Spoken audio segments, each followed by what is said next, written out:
This episode is made possible by NetSuite by Oracle and Brex, the AI-powered spend platform. Hi, this is Shauna Roulette of Man Lake Bee and Egg Supply, and you are listening to the CFO Thought Leader Podcast.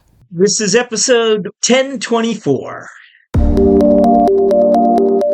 I have to be in real sync with the two co-founders, but also my peers. There are a number of leadership team who sits in that cube set. But communication doesn't just involve, the executive team. It involves in people who are head of various lines of business. Someone with a numbers first mindset can help an operations first mindset come together to think about areas of investment together.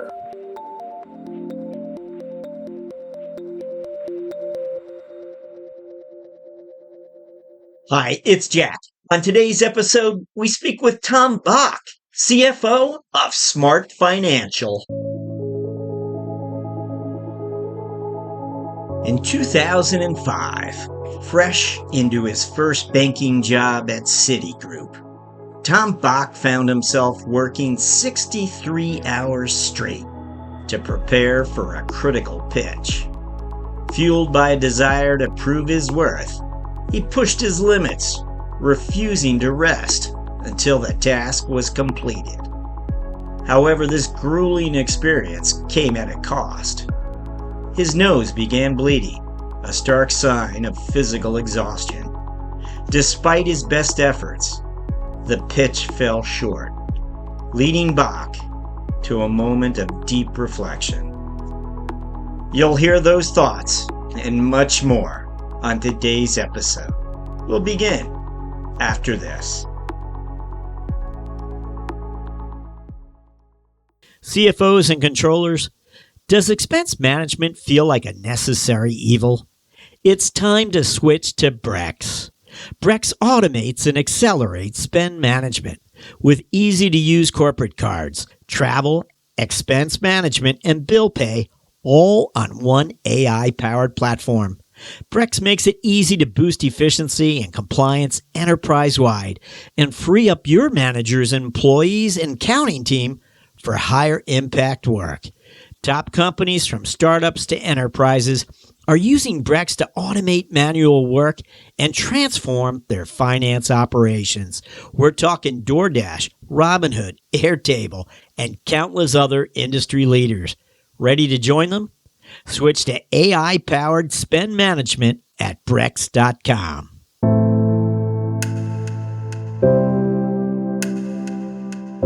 Hello, we're speaking to Tom Bock, CFO of Smart Financial. Tom, welcome. Hi, everyone. Hi, Jack. Thanks for having me. Really happy to be here. So, Tom, we're going to ask you to look back for us. This is where we always begin. We're interested in you identifying those experiences that you feel prepared you to become a CFO. When you look back, what comes to mind? Great question. I actually will have to go back to late 70s, early 80s, communist Hungary. I was, 10 years old, and I was on the streetcar with my grandmother. And I get off, and I'm 10 years old. I'm waiting for her to get off the streetcar. She gets off and smacks me. And I said, I start crying. And I said, well, what was that for? And she said, well, when a gentleman gets off the car, he should turn around and help the lady off. And I said, well, I didn't know that. And then, she says, well, now you do. And, here we are all these years later. I will never forget to do that. I'll never forget the story. And, sometimes life punches you in the face, and hopefully only figuratively. But what's important is how you respond and what you learn from the experience. So forward a few years, and now it's 2005. I'm my first banking job. I'm at Citigroup in New York City, and I worked 63 hours straight. Didn't close my eyes. My nose started bleeding. Just wouldn't stop. It was a terrible experience. Now, I was preparing for a pitch, and I could make excuses and point the finger at a lot of different people, but ultimately I failed the task. And I spent a lot of time thinking about it, dissecting it, talking to mentors about kind of what happened and what I learned. And it really came, to three different things. One is just the basic modeling process mistake. I took the whole task. You're supposed to take the whole task and you divide it into smaller parts, build each out, and then connect them. I built something, then kept on building on top of it. All of a sudden, it refed out, and now I'm trying to find where the problem is. So it's just it ended up being a great lesson later in life in kind of getting smaller projects done and then connecting them at the end. The other was the importance of taking care of yourself, your body. I did not sleep for 2.5 nights, and you start at 100%, and then you next one all-nighter. There's all sorts of studies that your body is like as if you drank a whole bunch of alcohol. You shouldn't even be driving, etc. So your body's kind of 30%, right? And another all-nighter, you're like 5%, and you're pretty useless, and it doesn't help anyone. And so what I should have done is gone for a walk, 15 minutes, taken a nap, half an hour, and just kind of recalibrate. And I would have been much more productive for the next few hours than what I ended up doing. And then the third one is this concept of don't be a hero. I was I had some experience doing equity research prior to banking, highly touted. I was expected to be this great modeler, and I was. But I wanted to be G.I. Joe, and that kind of dates me as well. G.I. Joe, probably some of the listeners don't even know what that is. I want to be G.I. Joe. I want to solve this problem by myself. I wanted to be the hero. And what really I should have done is ask for help. When I first started hiccuping, I should have really, asked somebody, for some tricks on how to solve some of these problems. And I could have done this a lot quicker. That's a great few snapshots for us. Thank you for those. When did you become a collaborator? You're pointing out that you learned the hard way as G.I. Joe, but when did it finally? And I would guess you're 10 years into your career before finally it dawns on you. You finally said, okay, I got to figure out how to get other people to help me push this up the hill. Well, first part of my career, I was an equity research analyst, and equity research is a lot less team oriented. It's a lot more. You do your research. You have one research associate or one boss, and you put something out almost in isolation. Investment banking is a lot more team oriented. I as an athlete, I played water polo for Duke University, and I also was a swimmer earlier in my life. So swimming is very much of an individual sport, while water polo is a lot more of a team sport. So once I was in banking, it was an adjustment. So the way I adjusted from swimming to water polo, I had to adjust from equity research to banking and kind of really draw upon my experiences as a team player and realize we're much better as a team than if I'm trying to just be the hero and be an individual. Yeah, the water polo analogy is great. And I think there's a broader characterization here for analysts. Yeah, they're solo. They are, look what I just, brought to the table. And they love that. Right. They did some analysis that makes them, makes the client look at them a little differently. That was hard for you to break away from. Yes. You pointed it out for a reason. So I get the analogy. I'm just like, wow, when did you finally realize maybe I could be one of those people who I've been chatting with across the table all these years? And I think the two of them, the idea that someday and the idea of collaboration and learning how to manage teams was an insight that you had together. I'd like to do that. To get there, I need to become a team player more. I don't know. I'm just I think you're right. When as an equity research analyst, and keep in mind, I did this kind of before Reg FD, it was kind of in the late 90s. Um, you have a lot of exposure to C-suite because the CEO, CFO want to make sure that the message gets told, and you're in some way are getting the message out to investors. And so I already kind of had that early on, and then I went to business school, and now I'm an investment banker. And even as a junior banker or a mid-level banker, you're still on that team that goes to pitch to the CEO, CFO, and so you have a lot of exposure, and you're a part of this process of giving advice.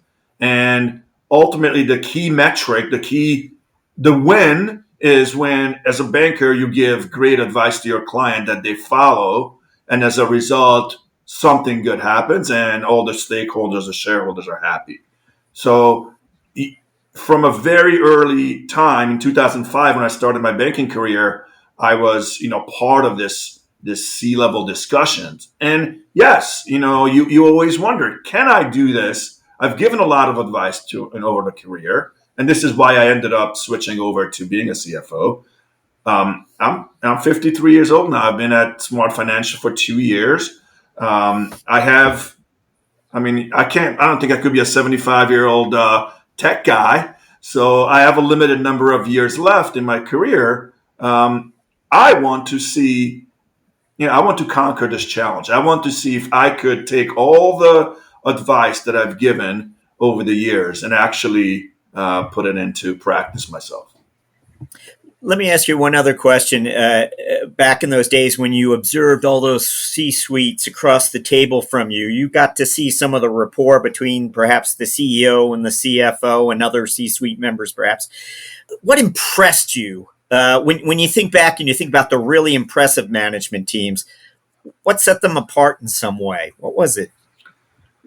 I think what really impressed me were the people that were open-minded to advice. I had plenty of times when I went into a meeting and the C-level guys C-level people made sure that they let us know that they were smarter than us and they knew everything better. And maybe they were, but at the same time, there's always something that you can pick up. You got to remain humble. You got to listen to advice. You can choose to ignore that advice, but just in case, you could pick up that one little thing that could help you over some hump from a banker. I really was impressed by some of the big company CEOs who would listen to maybe even a relatively junior banker who's got a lot of experience every day dealing with that company's peers, right? So you're a specialist. I was always an industry specialist,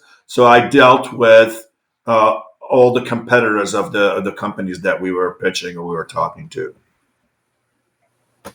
What is there another segue from that world to your CFO role? Was it corporate development? Was there something else you had to add before you stepped into a CFO role? What would that have been? No, absolutely. You get as a banker, you almost get pigeonholed into thinking you're just a deal person. You just want to do deals and move on. When I started looking at CFO opportunities, I was told very clearly that I needed some kind of P&L experience or just more of a corporate experience. And so I did take an interim step. I went to work for one of my clients at the time, which was a company called DMS, and I ran corporate strategy, M&A, investor relations, kind of capital markets it's a public company. And it was a great interim step because I got to see how things worked on the other side, and it helped me. I learned a lot there, and it really kind of helped me, be better qualified, better prepared for my current role at Smart Financial. Yeah. Now, one last question then before we ask you about Smart Financial. Okay, so was it your network, a recruiter who helped you ultimately step into the role? I haven't done much with a recruiter in a long time. Even my last couple of banking jobs were through network.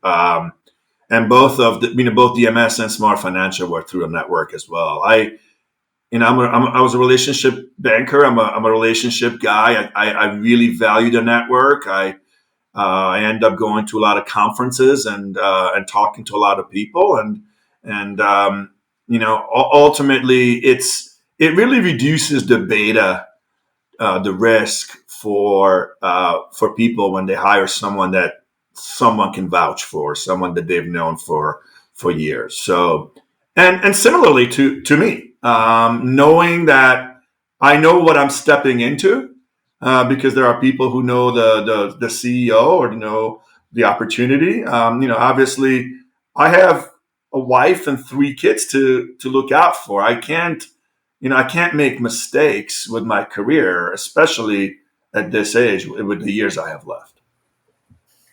Okay, well, thank you for those insights along the way.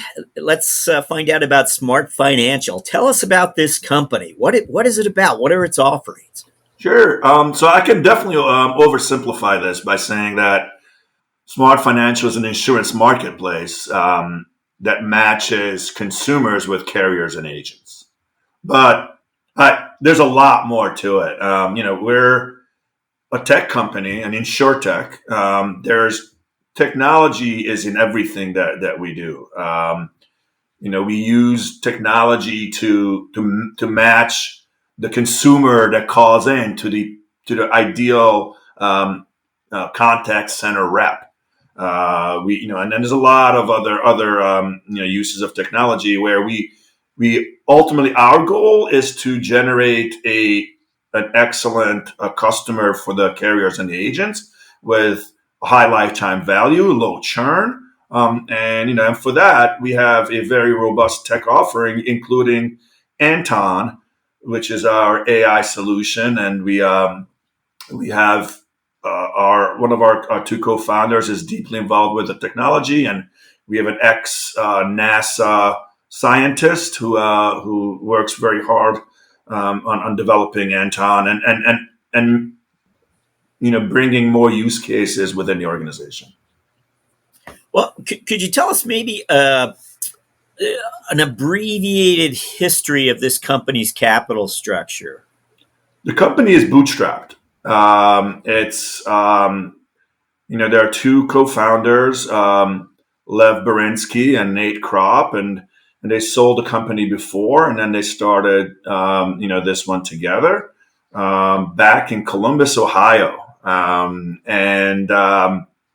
it's been bootstrapped. There hasn't been an acquisition done yet, and both are just extremely hard workers and just really, some people, the company is a good size now, and How old is it?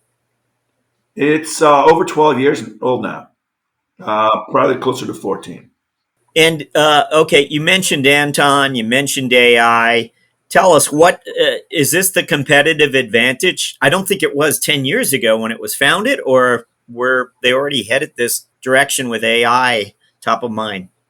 Well, you constantly evolve based on how the market evolves, right? And so our competitors are clearly, we're not unique in that we use technology. We're just want to be better. We want to be more thoughtful. We want to be earlier. And again, we get judged by the quality of customers that we generate for our carriers and our agent partners. And so as long as that stays good, we can get more, higher rate of commissions because our customers are just better. So I don't think anybody set out to do it with AI, but we certainly are technology forward enough that we know that it could be of great use to us in a number of different areas of the business. So, what is the problem that Smart Financial is solving within the insurance world? What is it solving here? So I don't know if it's necessarily a problem per se, but certainly you have you have an insurance carrier. Their real job is to plan for risk and to underwrite insurance based on what what they perceive that your needs are and your threats are. They are at the core not customer acquisition focused. They do have customer acquisition capabilities. They have marketing department, etc. But they're focused. They have a lane. They have what they're really good at. What we're really good at is not underwriting insurance. What we're really good at is using technology to source customers for these carriers and agents. There is churn for them, so you have to replace a certain number of customers each year. There's also a desire to grow, so there's constantly a need to generate new customers. So our business is mostly not recurring, but is reoccurring in the sense that customers are always needed, and we are the experts at using technology to get that. So help us understand your world, your daily world. What are the numbers that you're looking at as you enter the business each morning? What do you need to see? What are top of mind metrics? And you're going to hate this answer, but we look at every number. We really do. When I'm based in Charlotte, North Carolina, and the company is based in Newport Beach, California, and I'm out there a week out of every month. And we all sit in a trading floor type of environment. It's cubes. It's not even like the high wall cube. It's the low wall cubes. And where I sit next to the two co-founders and our head of sales and a lot of other head of strategy and we watch the numbers intraday, every day. There's a lot of inputs. Our efficiency of how we buy media, the cost of media. So like, Google search and Facebook, et cetera, is by far our number one expense line, right? So that our efficiency of how we use it, what we buy, is very, very important. So, we watch a lot of that. But then we also watch the efficiency of our call center. We have, over 100 call center agents, contact center. And so it has to be, done in a very efficient way. So we watch that. Our sales folks, we have a sales team. We have a concierge team for insurance agents. It's almost like an SMB play, right? As the national accounts, the carriers are enterprise play, and then you have the SMB play. You have to make sure that our agents are happy with the service they receive. And otherwise to acquire a new agent is a lot of money. So we watch all those metrics, talk time, all these success rates. So there's a lot of numbers that are involved, and we have a good reporting system where I have a dashboard, and I watch numbers very, very closely. And by the way, so did the two co-founders. The two co-founders are very involved in the business and work extremely hard to make sure that all the metrics are solid. Will this company grow through acquisition? Potentially. There's a lot of white space ahead. Right now we're having a tremendous growth year. And you can see from our public comps kind of what the growth looks like. We're always on the lookout for acquisitions. There are things that where we could accelerate our growth. And we are very disciplined though. So we are not going to go out there and, rip the Band-Aid off, make that first acquisition. It has to make sense for our growth. The price has to make sense. There are great companies, but sometimes the seller's looking for too much money. We're not going to overstep. And so, we've looked at a few things and we've come close to a few things, but at the end, it didn't make sense for us. So you have to know when to walk away. It sounded like AI is a competitive advantage for the company and its offerings at large. How about inside finance? Are you using AI in some forward manner? We're not yet. We're not using AI on that side yet. We have a smaller team on finance. I think a lot of we're very focused on the growth, on servicing our customers and making them happy. So our first priority is the business side, and for now our needs aren't that sophisticated on the finance and accounting side, where we really need to deploy AI. I have a small team who work really hard, and we make sure that our employees get paid, our vendors get paid, we collect the money. But right now we really haven't done much with AI on that side. Is this model, is it about the customer experience? We have finance leaders who place great emphasis on that, measuring it and understanding it. Is that similar to your world? Are you trying to get your lines of sight into customer attrition? And Oh, absolutely. We run a lot of numbers on the cost it takes us to acquire a new customer. And so the numbers are very clear. Do a better job holding on to your existing customer than constantly churn and then having to reacquire the same customer or acquire a new one. We look at those stats. So no, absolutely, we work very hard to make our customers happy. And a good example is I mentioned this account management, this concierge team that makes sure that our agents are happy and they're using the right capabilities. Our agent per account manager ratio is lower than our peers, because we feel like we don't want to mess that up. We don't want to mess up the relationship. We'll invest a little extra, and then we see very strong returns on a lower churn, etc.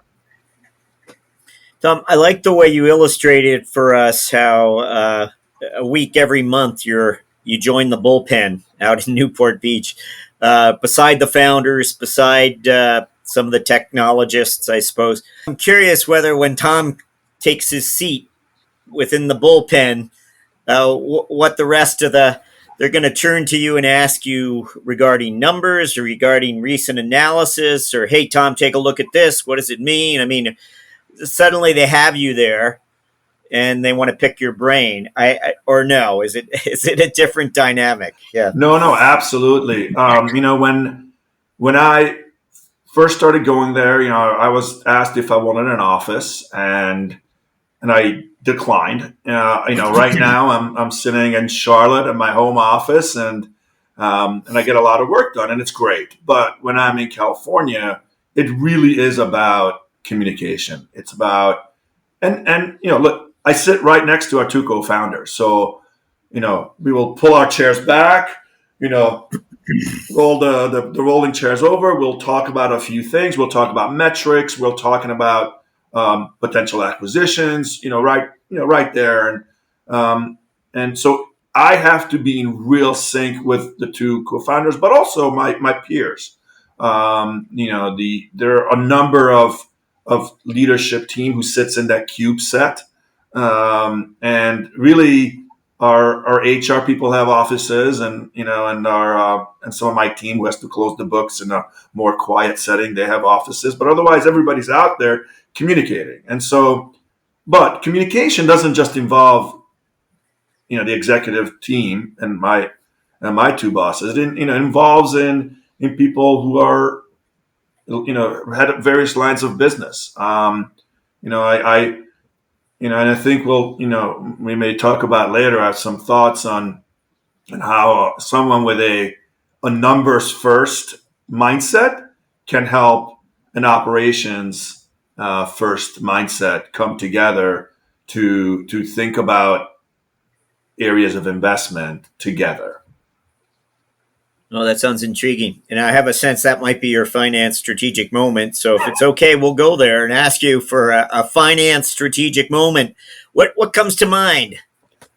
So, I love this question because it's we have these moments pretty much daily at Smart Financial. And, we have a great leadership team, and everybody's focused on execution, and everybody's good with numbers.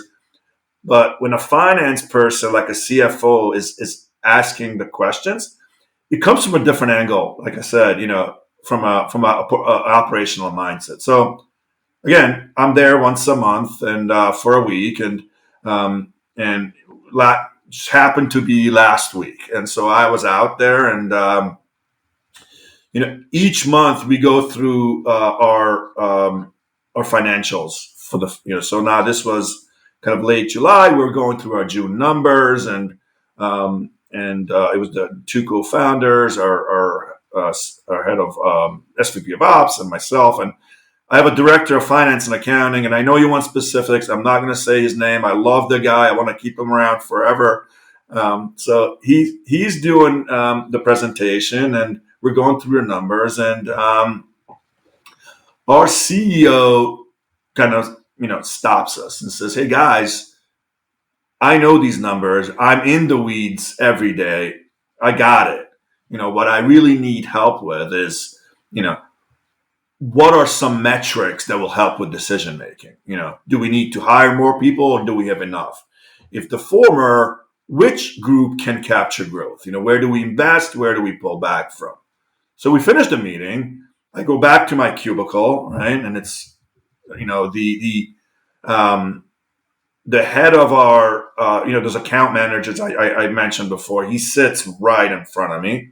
Really good, brilliant guy, experienced professional. So right there and then we had a 45-minute discussion about his side of the house, and I got great answers on the various inputs that affect the productivity of every new hire on his team.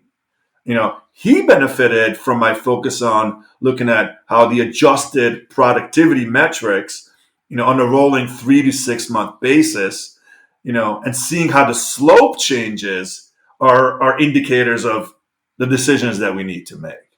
So for us, it's not just about how finance itself affects strategic decisions, but it's about two professionals with two different angles coming together and trying to solve problems together. I hope that makes sense.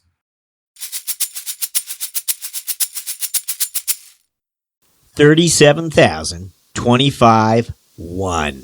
These are the three numbers to remember to get the visibility and control you need to make the right business decisions instantly.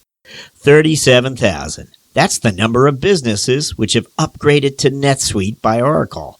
NetSuite is the #1 cloud financial system, streamlining accounting, financial management, inventory, HR, and more. 25. NetSuite turns 25 this year. That's 25 years of helping businesses do more with less, close their books in days, not weeks, and drive down expenses. 1. Because your business is one of a kind, you should get a customized solution for all of your KPIs in one efficient system and with one source of truth.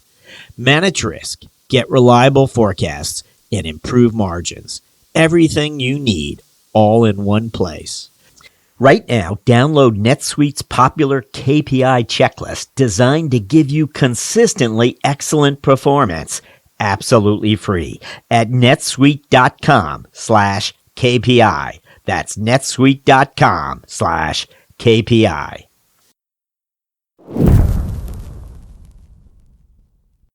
We'll jump to our mentoring round where we're going to ask you to look back once again. And it wasn't all that long ago that you arrived in the CFO office here. But we're wondering if you could go back in time and just tell yourself something. What would it have been? And I'm sure there were books, the first 80 days, 100 days in a new, C-suite role or senior role with all sorts of advice. But maybe they didn't address this. Is something come to mind when you think back about your arrival and what surprised you or was somewhat unexpected? We'll give you a pass so you can go back in time and whisper this in your ear. What would it be? I have a couple of things. The first one is like with all relationships, and I look at my career as a set of relationships. life is too short to get stuck in bad situations. I I wish I had come to Smart Financial 10 years prior. And I'd be a lot richer too because the company has grown so much. But I Right. love this opportunity. I love the CFO role, but I definitely wasted precious years I will never get back, and staying put in opportunities that weren't right for me. Much like you are in certain relationships, friendships, etc. You know, maybe I'm not a bulge bracket banker. I worked at Citigroup, UBS in New York, but it wasn't until I went to Regions Bank in Charlotte, which is a smaller southeast regional bank based in Birmingham, Alabama, that I really found a great fit and love my boss, and we still go out socially, and my teammates there, still see them. Texted a few of them this morning. It was the right fit where I felt valued. I worked with smaller companies, and so these were, when I was at Citi, we were doing Wall Street Journal front page type of deals. Here, this may not even make it into the Wall Street Journal, this deal, but it was interesting. I felt valued, listened to by the C-suite. The deals were interesting, and I really, again, felt very valued, which is important. So I really think that I should have left certain situations earlier, and I would have been at what I feel like I enjoy, which is being a CFO of a fast growing tech company earlier. The other thing is, I'm a planner, and it permeates every facet of my life. I love my wife; she's a planner too. Ex-banker, current entrepreneur. We met at Fuqua School of Business at Duke. Every Sunday we sit down for 45 minutes to an hour and go through the week. All it takes is under an hour, and it saves us ridiculous time later. Between work and 3 kids with tutoring, sports, doctor's appointments, we really need to be on the same page. I will tell you a quick story. We were about to get married in Bath, near London in the UK, and we're extremely limited about space because the venues are small there in the UK. So my wife and I, or my soon-to-be, had an Excel spreadsheet with each guest assigned a probability of attending, yielding an expected value for the total number of guests. Now, I'm not going to claim I got all the numbers right. No, I am going to claim that. I'm not going to claim I got all the specific people right, but I did come within 2 of the people that ended up showing up, and so we stayed at the right level for the venue. So every morning I drop the kids off super early in the middle school across town, and when I get home, I have some quiet time because Smart Financial is based on the West Coast time. So my wife and I go for a walk. So it gives us exercise. It allows us to adjust our schedule. We do a lot of planning. I mean, this is about 45 minutes of talking. It clears my space. It achieves a lot of things. So I have these routines of planning where, once we get home from our walk, I go to my office. My wife is on the opposite corner because I apparently talk too loud. So she's on the opposite corner of the house. And so she does her thing, I do mine. And then in the afternoon, when the kids are ready to come home, we emerge. But we both know kind of what each of us are supposed to get done that day and that week.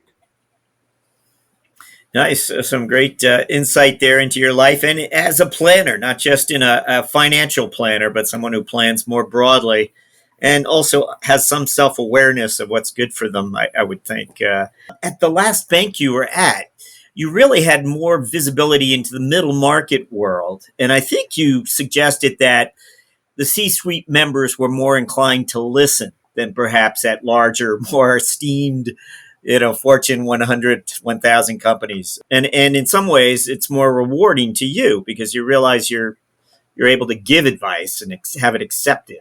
Am I right about that? Or I felt so, and I can only talk about my experience, but I'll give you an example. When I was at Citi, one of our clients was GE. And this is like when GE was big, one of the biggest, right? And we were pitching M&A to GE. And GE's M&A group was probably the size of Citigroup's M&A group, right? Like they had in-house people looking at every angle, every number, etc. So it was really hard to come up with original good ideas. And also, you know, Citigroup is Citigroup, great bank. Morgan Stanley, Goldman Sachs, all the other ones were coming in with big, impressive teams as well. So, it as an associate in banking, working on the GE team, it's I just clearly I wasn't appreciated or valued as much as when I'm a director, managing director, or something at a middle market bank, and I'm talking to someone like me who has a small team. I value the relationships. I value the access to capital. I value the M&A ideas. We are, our bank is Texas Capital Bank, wonderful, supportive bank. When they call, I take that call immediately, and we talk through whatever we need to talk through, and I'm hoping to treat them the same way that I appreciate to be treated by my clients. Nice. You already revealed some of your uh, personal life to us. It's nice.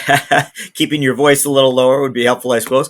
But anything else about something your colleagues back in Newport might not know about you? Anything else you care to share? And earlier you revealed to us you were in communist Hungary growing up. I intrigued when you first landed or arrived in America or relocated. We got here in 1983 when I was 12. And it was an interesting move. We snuck out, but we arrived in America with green cards. We went through a program that helps Jews emigrate from Eastern Europe and the former Soviet Union. And we got here with nothing. We got here with, we arrived late September, and now New York City, and it started to get cold, and I had to wear my mother's long purple winter jacket to school. And now I'm 12 years old. I'm starting to be conscious of what I look like, and girls, and yet here I am wearing. I mean, even then I knew that I should not be wearing my mother's purple coat, but I had to because it was cold, and so I got bullied mercilessly, and all that stuff makes you tougher. We took food stamps for the first month, and my father, who was a transplant surgeon in Hungary, was driving a taxi and mixing medications in the back of a pharmacy until he could get licensed to practice here. And my mother, who's a PhD, was kind of a rent. She's a librarian, and she was working these like temporary. When somebody's out on leave, they need a librarian for a few weeks, and she was doing those. We did whatever it took, and so I saw my parents go through that, and I knew about not having money, and I obviously struggle making sure that my children. My wife comes from a similar background; she's an immigrant too.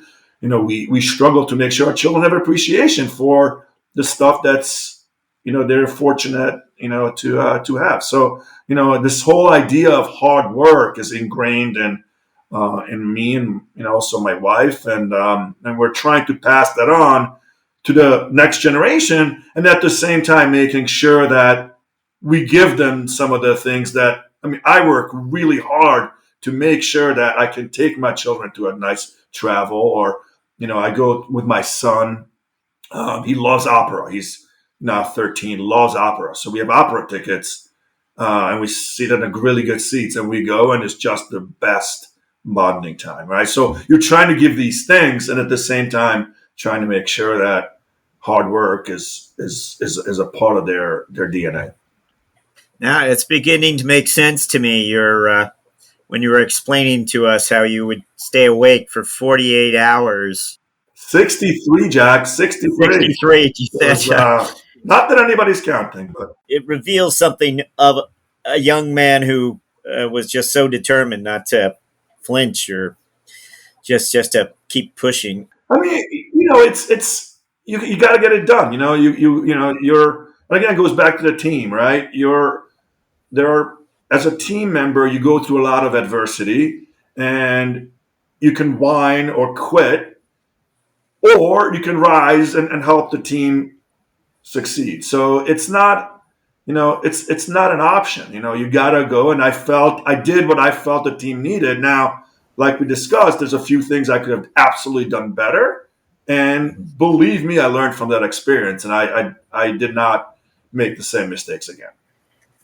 So we always like to ask if there's a book recommendation or a resource that, maybe influenced your thinking in some way. Doesn't have to be a book. Could be a podcast, could be some other source of media. Don't know. Anything come to mind? I will say, I'll give you two, and I chuckle when you ask that, because it's an obscure book, I think. I was a political science major at Amherst College in Massachusetts, and I love that school. And there was a book by Paul Kennedy called The Rise and Fall of Great Powers. And it kind of talked about how, throughout history, there were empires being built, and then they got too big, and then they started falling apart at the seams, and how it's really hard to too big, right? And in corporate, you see some of the big companies constantly, politicians get involved and try to split them up, etc. It was, it was an interesting book that's got a lot of lessons for later in my life. And so I whenever somebody asks me, what my favorite book is, that, and obviously Machiavelli Prince, I think those are the ones that I really remember. And right now I don't have commentary yet on it, but I just started reading. I belong to Temple Israel here in Charlotte, and one of the congregants, one of my friends, is Gary Michel, who was just a big time CEO until recently retired, and he's got a book called Decomplify, and I just started reading it. He just wrote it. It's his memoirs, and it kind of talks about, again, just started doing it, and but it talks about kind of how to, get your life more simple and solve problems instead of, very similarly to my experience, with that model that made my nose bleed, trying to do simple tasks and not try to overthink and overdo things. Wonderful. It's called Decomplify. Your name is Gary Michel. I like that title. All right. Well, thank you for those. Excellent. We haven't had any of them before, as far as I recall. We're up to our final question, Tom, where we're going to ask you to look forward finally. And what we want to know is what your priorities are for the coming 12 months as a CFO. What would those be? Keep growing. Do what I need to do to ensure that our co-founders' vision is made into reality. They're visionaries. They're live and breathe insurance. I mean, they're really on top of their game. So my job, as far as I can see, is to make sure that they're able to execute that. So I help manage risk, and I work closely with our GC, our people ops, make sure that we eliminate any kind of openings in our shield. I also make sure that from the capital markets perspective, from access to capital, I have good relationship with our current bank, Texas Capital Bank, and I also have developed good relationships with other banks.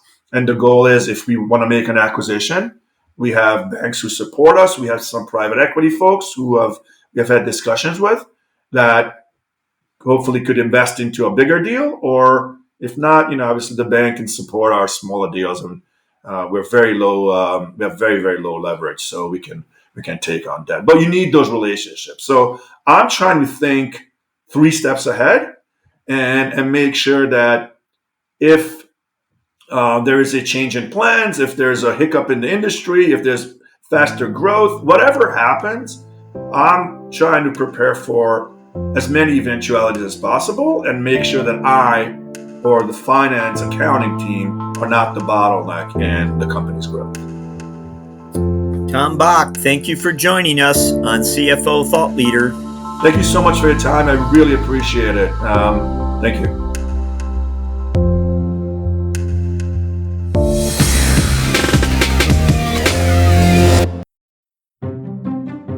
Hello, listeners. Jack here. I hope you've been enjoying some of our recent CFO Thought Leader episodes. To better serve you, we need your feedback. And our 2024 listener survey is now live. What do you like about CFO Thought Leader? What don't you like about CFO Thought Leader? This is what we call continuous improvement. We want to serve you better, but we can only do that by hearing from you. You'll find our 2024 survey right on the nav bar at cfothoughtleader.com. To demonstrate our gratitude, survey takers will receive a $10 savings coupon on the purchase of our new book, The CFO 500. Take the survey and the coupon is yours. Please help us serve you better. And as always, thank you for listening.